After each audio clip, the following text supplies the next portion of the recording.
Welcome to another episode of Humans versus Common Sense, where real people prove that curiosity might not always be a survival skill. Today, we're diving into 20 unbelievable, yet completely true, stories that range from a man who thought gravity was optional to someone who tried using vodka logic for medical science. So buckle up, because these tales prove one thing. When confidence meets bad ideas, the results are educational. Number one. The British and their legendary relationship with alcohol. It's practically a national sport. Carol Williams, a 59-year-old woman from Cornwall, was having what you might call a little too much cheer.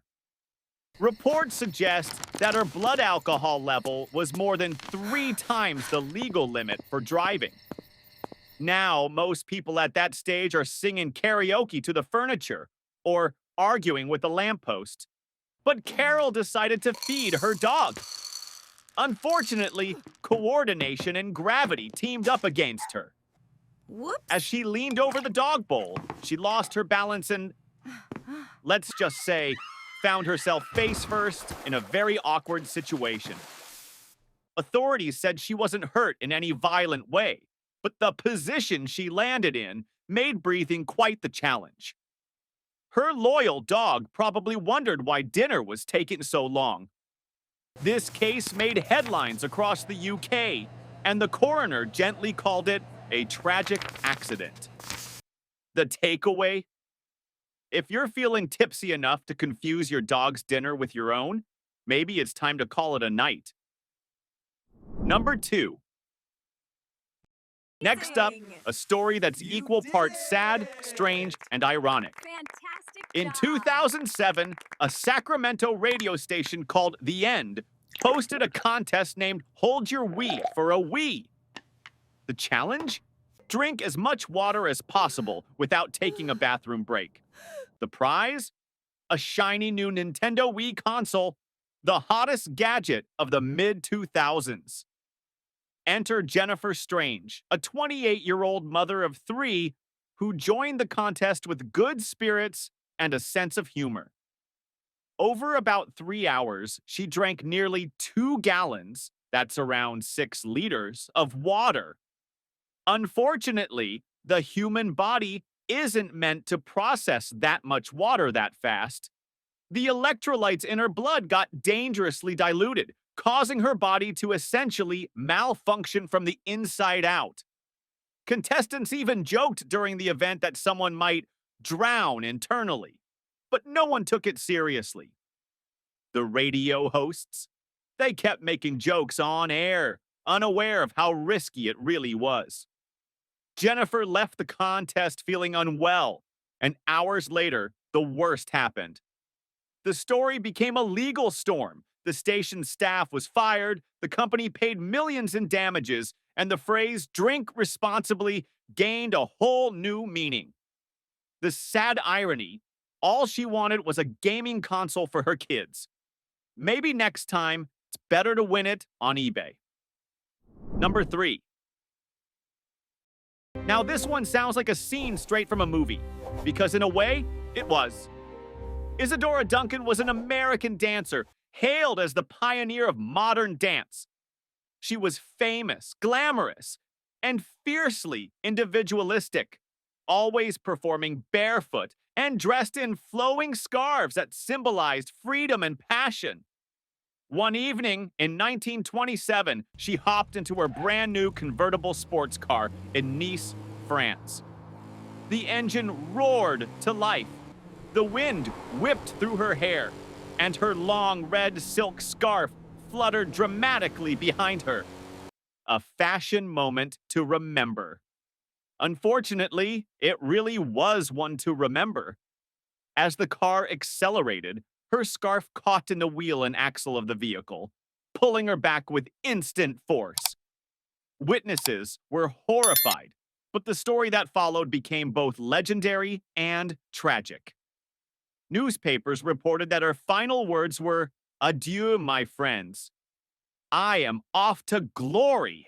though historians suspect that line was invented later by journalists who couldn't resist the poetic irony.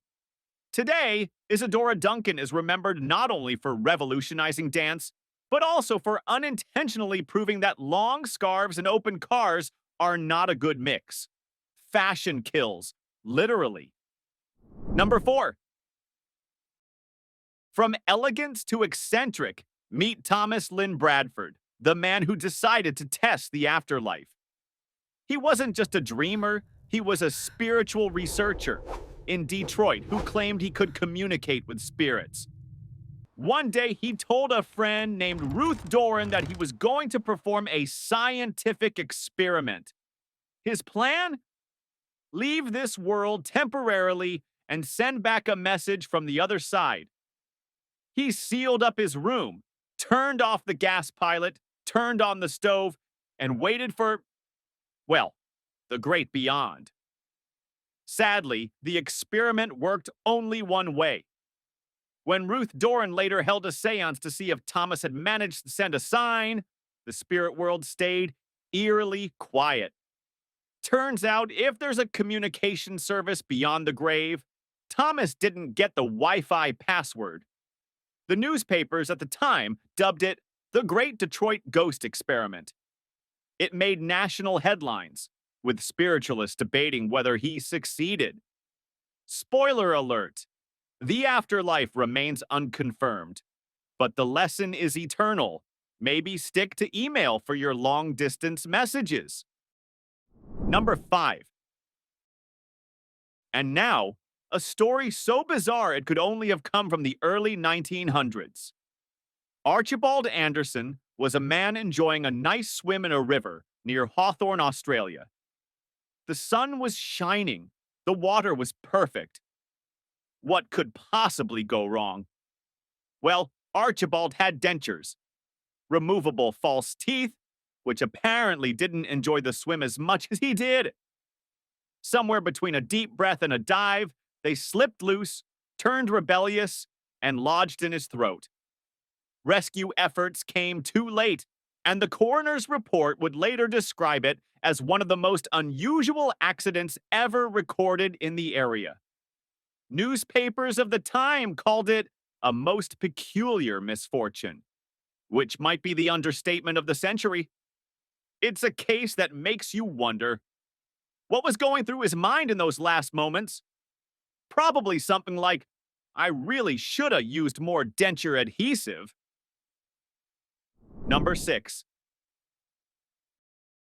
Yellowstone, home to geysers, breathtaking landscapes, and bears who apparently don't read warning signs. In 1984, a young woman named Britta Claudia Fredenhagen decided to spend a night camping in one of the most picturesque and bear-populated places in America. Rangers had posted very clear warnings about food, tents, and the large, furry residents who tend to take midnight snacks a bit too literally. But Britta, perhaps thinking bears were more like cartoon characters than apex predators, set up camp anyway. Later that night, a curious bear decided to investigate her tent. Let's just say it didn't end like a Disney movie. Rangers later called it a tragic case of ignoring posted safety rules. Here's the thing, Yellowstone isn't exactly subtle about the whole "don't sleep with food or near bears" message. There are signs, pamphlets, entire visitor briefings. The bears don't need an invitation, just a whiff of trail mix or perfume. Moral of the story, if a national park tells you not to do something, maybe, just maybe, don't do it. Because in nature, curiosity doesn't just kill the cat. Sometimes it checks out the camper too. Number 7. Same park, different kind of bad idea. David Kerwin's story is one of those that starts noble and ends as a masterclass in what not to do when panic sets in. In 1981, David and a friend were walking their dog near Celestine Pool, one of Yellowstone's scalding geothermal springs, Basically, nature's version of boiling soup. The dog, being a dog, jumped in. Most people would have called for help, but David, fueled by loyalty and adrenaline, decided to jump in after it. Now, the water in that spring wasn't just hot tub warm, it was roughly 200 degrees Fahrenheit, 94 degrees Celsius. Hot enough to cook a steak in seconds. Witnesses said David screamed as he tried to save the dog, but the water had other plans. When rescuers pulled him out, his injuries were severe, and he later passed away from what park officials called thermal injuries.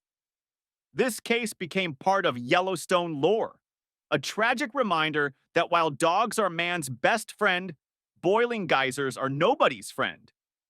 Yellowstone now posts very explicit signs. Do not enter hot springs. So, if your dog decides to take a dip, it's not an invitation to join. It's an invitation to rethink your life choices. Number 8. From the wilderness to the prison yard. Here's a story of irony that could make an electrical engineer cringe. Michael Anderson Godwin was an inmate serving time in South Carolina. He'd originally been on death row for a serious crime, but his sentence was later reduced to life in prison. Ironically, what the justice system spared, electricity did not. One day, while sitting on a metal toilet and trying to repair his headphones, he bit into a wire to check for a connection. Spoiler! There was indeed a connection. Prison staff later described it as an unfortunate and entirely accidental incident. But really, it's hard not to marvel at the cosmic humor here.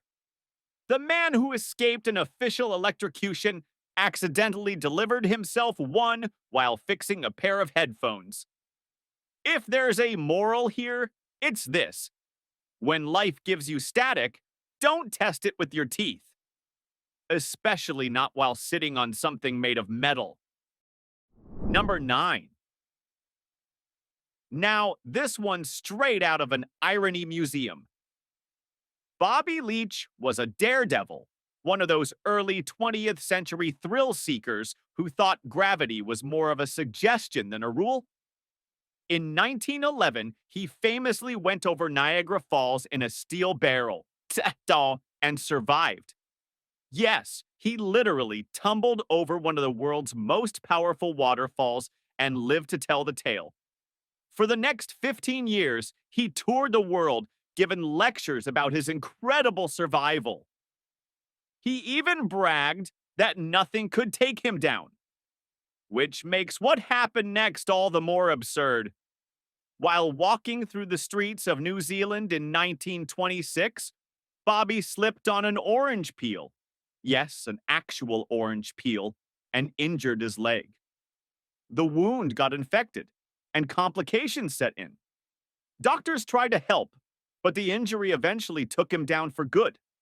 The press at the time couldn't resist the irony. Man who survived Niagara Falls defeated by fruit. If there's ever been a case for watching where you step, this is it. The universe has a sense of humor, and sometimes it's citrus flavored. Number 10. And now, a story that could have been written by irony itself. Philip A. Contos, a 55-year-old motorcyclist from New York, was part of a protest against mandatory helmet laws. The event was organized by a biker group who believed helmets to be a personal choice. Philip was riding proudly, no helmet, full wind in his hair, when his front brakes locked up. He lost control, went over the handlebars, and hit the pavement hard. Emergency responders said that if he'd been wearing a helmet, his injuries likely would have been minor. The irony wasn't lost on anyone. Even the president of the motorcyclist group later admitted that the accident proves why we need to think twice. It's one of those stories that doesn't need commentary. It speaks for itself. Sometimes the best protest is simply staying alive to complain later. Number 11, meet Eric Barsha, a 22-year-old fast food worker from Reston, Virginia, who made what might go down as one of the most ambitious DIY thrill ride attempts in history. The year was 1997, and somewhere in Fairfax County, Eric decided he wanted a bungee jumping experience. Problem: there was no legit bungee setup nearby. What did he do? He taped a bunch of ordinary bungee cords together, anchored one end to his foot, anchored the other to a railroad trestle, 70 feet high, and jumped. Except, plot twist, the cords were longer than the distance to the ground. He hit the pavement. The police reported that the homemade rig held together, still attached to the trestle when they arrived. But the physics did not favor his gamble. In effect, he attempted a stunt meant for professionals, with store-bought cords and no safety net. His death was listed under major trauma, a polite way to say his plan failed catastrophically. His case became a Darwin Awards highlight for its blend of boldness, bad judgment, and tragic irony. Here's the moral: if you're taping bungee cords together and standing on a bridge at midnight, you're flirting with fate, and fate doesn't RSVP. Number 12. Here's a warning label many of us skipped reading. Don't try to switch seats in a moving convertible. Kalita Nicole Hicks, 20, was a passenger in a convertible with a friend driving. Somewhere along the road, she decided to swap places. She climbed over, but her foot slipped onto the steering wheel. That abrupt move turned the car sharply. She was partly outside the vehicle when the car wobbled and veered off. She was thrown from the car into a guardrail. She died during surgery later. Officials noted that her switching behavior caused loss of control. The other person in the car tried to correct the direction abruptly. It's an accident that hinges on a tiny misstep and snap judgment, leading to a catastrophic outcome. The lesson: when a car is moving, being inside is safer than attempting stunts. Convertibles are fun, but not acrobatic zones. Number 13. This is one for the history buffs, or anyone who wants a musical cautionary tale. Jean-Baptiste Lully, a giant of French Baroque music and longtime favorite of King Louis XIV, was conducting a performance in 1687 of his Te Deum, when he struck his foot with his heavy conducting staff, which in that era was a solid rod used to beat time. He developed an infected wound, gangrene. Surgeons recommended amputation to stop the spread, but Lully refused because he was a dancer at heart and didn't want to lose mobility. The infection spread, eventually affecting his brain. He passed away about 2 months later. This bizarre irony: a man who made his life in music and dance, felled by his own staff, has become legendary. Some historians think this event even pushed the shift from heavy staff to lighter batons in modern conducting. If you ever feel the urge to wave a giant stick at a crowd, maybe consider gloves or at least clean shoes. Number 14. Sir Francis Bacon, philosopher, scientist, statesman, a man of big ideas. But one of those ideas ended up being his undoing. In 1626, he was returning home when he orchestrated a chilly experiment. He purchased a chicken, gutted it, so far so lab, and stuffed it with snow, intending to show that freezing could preserve meat. His hands got cold. He caught a chill. The chill developed into pneumonia, and within a week or so, he passed away. Some historians debate the accuracy, but the story has stuck. It may not be a spectacle of motion or stunt gone wrong, but it is a tragicomic twist.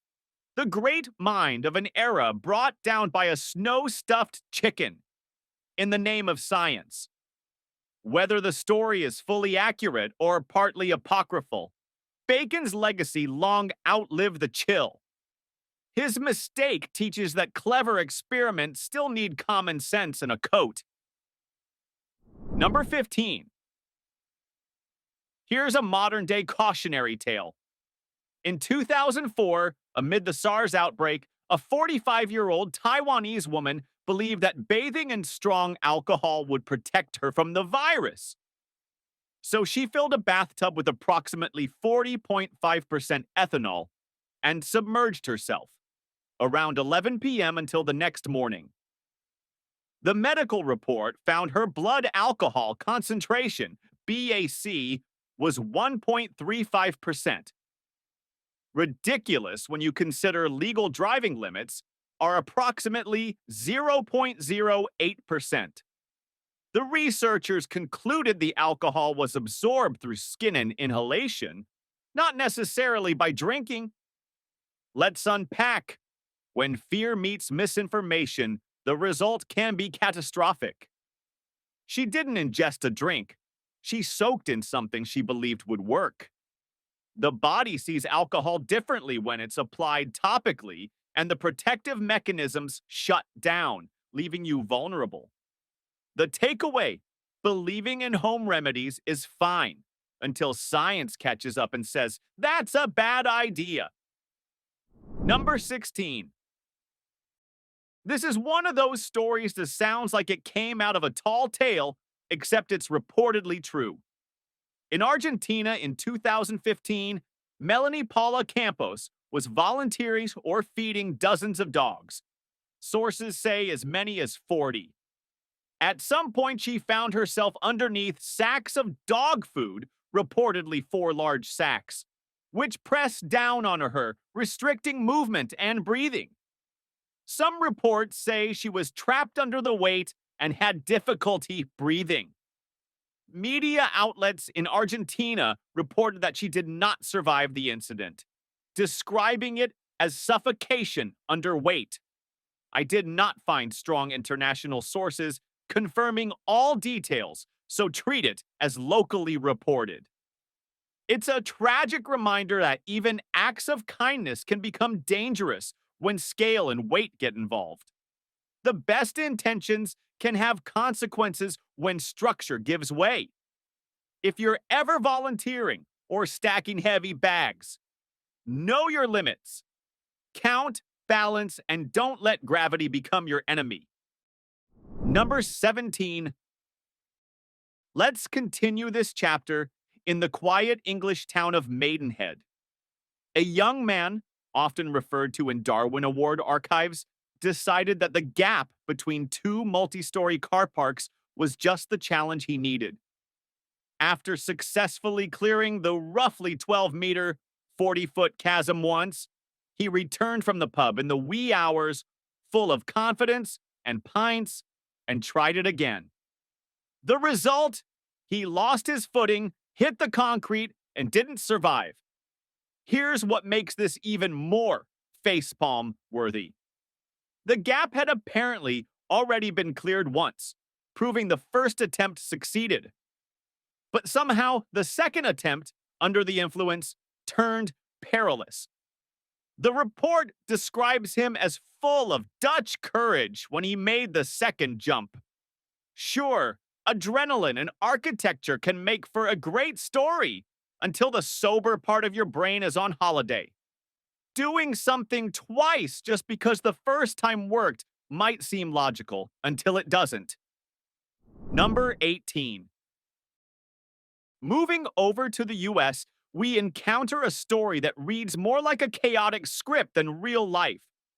In 1990, a would-be robber wandered into a gun store in Washington state. He strode past armed customers, ignored the police car in the lot, shouted "robbery," fired randomly, and was, regrettably for him, swiftly neutralized by the combined firepower of the officer, store clerk, and customers. The irony drips. A guy picks the one place where people are ready for violence, waves the flag of "I'm robbing you," and gets exactly what he asked for.